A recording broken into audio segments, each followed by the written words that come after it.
আজকের একটা মিটিং ছিল আমাদের এক্সেলেন্ট অফিসটা বন্ধ ছিল, যার কারণে আর কি এখানে সন্ধ্যার পর থেকে 7টা থেকে মিটিং। এখনও আমরা কিন্তু 9:30 পর্যন্ত আছি। আমরা আরিফ স্যার আসছে আর কি একটু আগে।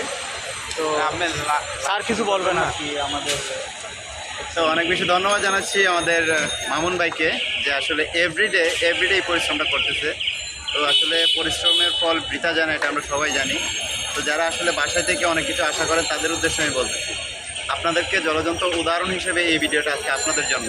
আপনি যে বাসায় বসে আসছেন ভাই, একটা জিনিস চিন্তা করেন, যদি বাসায় বসে থেকে যদি কিছু একটা করা যেত, তাহলে আপনি জ্ঞানীগুণীদের উক্তিগুলো আপনি যদি দেখেন একবার, যারা জ্ঞানীগুণী যারা উক্তি লিখেছেন, তারা যদি একটা কথা আমাকে অনেক বেশি কষ্ট দেয় আর কি ভিতরে। তারা একটা কথা বলেছেন, যদি ঘরে বসে সফলতা আসতো তাহলে পরিশ্রমের কোনো মূল্যই ছিল না। তার মানে হচ্ছে গিয়ে আপনাকে পরিশ্রম করতে হবে, মাঠে ঘাটে সফলতা আসবে সফলতার মঞ্চে। আপনি কখনো ঘরে বসে থেকে সফলতা পারবেন না।